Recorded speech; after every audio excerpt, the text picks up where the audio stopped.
We're sowing spring cabbage today on pots and trowels, and that's brought to you with the support of King Seeds and Cobra Garden.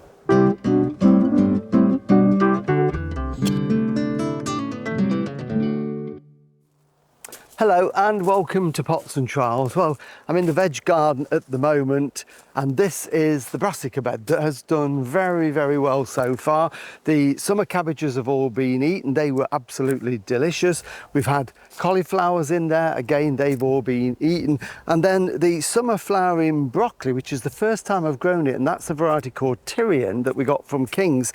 That's done very well as well. We've been cutting right the way through the summer. Just the straggly bits now going to seed, so those plants will be taken out within the next week or so and the ground prepared. So my plan is to have plants to go in here to fill the gap for next spring. We've still got the winter veg in there, the kale and the lovely flower sprouts, which are growing like mad, but I need this block planting with something. So I'm going to plant some spring cabbage, and spring cabbage are great because they follow on after the winter greens and the Brussels and the kales have finished, and they'll be ready sort of from late March as green leaves, or they'll heart up and we can eat them through April and May. So I can put this piece of ground to good use. So what I'm going to do is sow some seeds, and this is a good variety. It's been around for a while, but it's one called April, so it obviously tells you that it's going to be ready in the spring to harvest, but we sow it now in late August, early September to produce plants to go into the garden in October, and they will then overwinter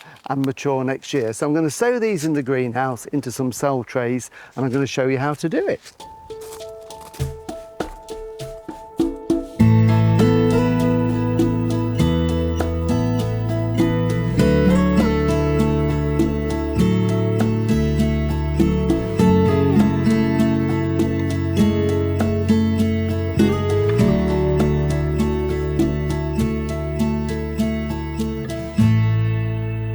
Right, okay, so we're ready to sow the seeds. And I prefer to do it this way rather than sow them in the garden. But of course you can do that. You could always sow a short row in the garden and then transplant them at a later date. But I like to start them off this way. So I'm just going through the compost, picking out any little bits of wood that are in there, the coarse bits, because we want this to be as fine as possible. So any of these big pieces of wood we can take out. So that is absolutely fine. And what I'm going to do is sow in a little plug tray like this. This was a big one that I've just cut down, and I've got 12 plants, which is more than enough for what we need. There's pointless growing hundreds of them if you only have 2 of you eating them. So I'm just going to fill the plug tray like that, give it a tap. We want it to go down to the bottom of the cells. We don't want to firm it too much, but we want it not to be too loose, otherwise it will dry out so quickly. So a little tap like that, and then I'm just going to get my dibber, but you could use your finger, and I'm just going to make a little depression in each one. So I've got that little sunken area where I can sow the seeds, which just makes life a little bit easier, like that. And then we can sow them. So cabbage seeds are small, but not so small that you can't sow them easily by hand. So what I'm going to do, because there's quite a lot of seed in here, I think it's 500 seeds, so we've got plenty of seeds. So I want ideally 1 plant from each of these cells in here, but I'm going to sow a couple of seeds. So I'm just going to drop a couple of seeds into each one. That's got 3, but it's not the end of the world. So 2 in there. And then if they both germinate, what I'll do is take one of them out, because we've got lots of seed here. But you can guarantee if you only put 1 seed into each cell, some of them won't germinate, and then I won't get my 12 plants. So there we go. That's a couple of seeds in each one. And we can save those. Brassica seeds, as long as you keep them cool, will generally keep for a couple of seasons. So what I'll do with these is put those back in there. Put that back in, fold it over to seal it. That can go back in there so I remember what it is. And then that can be kept nice and cool. Ideally a fridge, but a cool shed, somewhere it's not going to get hot in the summer is ideal, and they'll be fresh to use again this time next year.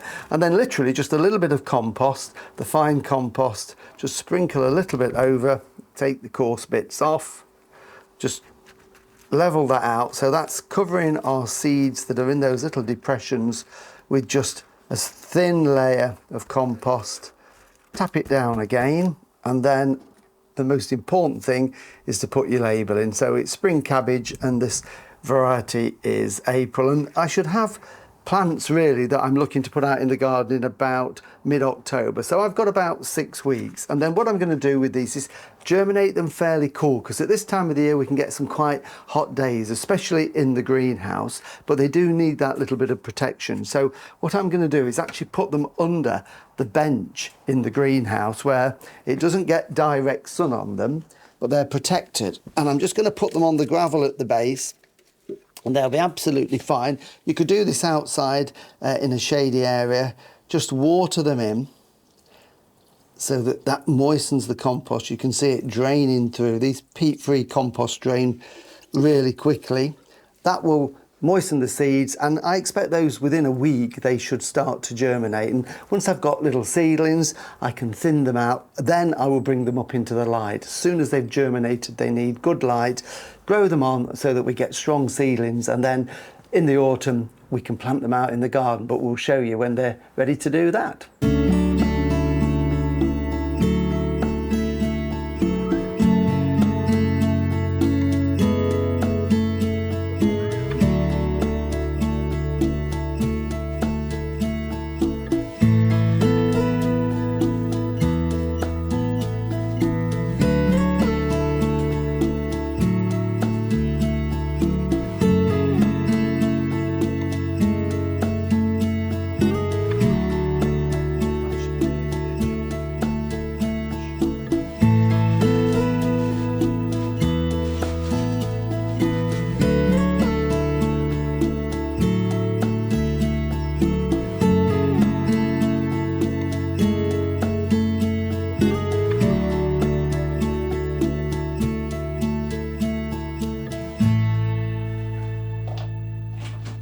Well, thank you for watching, and if you want to have a go at growing your own spring cabbages, then don't forget King Seeds give all our followers a 10% discount on seeds that you order online. So just go on their website, order them and quote the discount code, which is PT2024. We'll be back again next week when we're going to be having a masterclass on growing Streptocarpus. So we'll see you then. Bye.